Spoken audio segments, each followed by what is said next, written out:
ఒక టాపర్ కి ఒక ఛాంపియన్సర్ కి తేడా తెలుసు. నా దగ్గర ఒక రికార్డు ఉంది, ఆడి దగ్గర ఒక రికార్డు ఉంటుంది.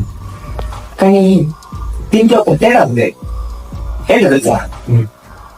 నా దగ్గర ఉన్న రికార్డులో స్టాంప్ ఉంది. అంటే స్టాంప్ అంటే తెలుగులో సంగతం కాదు, సంగీతం కాదు, సంతకం. ఈ స్టాంప్ ఉంది, సంతకం ఉంది. స్టాంప్ అంటే తెలుసు కదా, ప్రిన్సిపల్ సంతకం అంటే దీన్ని ఎవడు బాగా రాశాడు, ఎవడు చాలా బాగా రాశాడు అని చూపించే ఒక బ్రాండ్.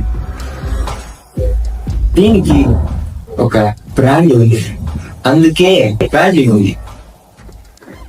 దానికి ఒక బ్రాండ్ లేదు.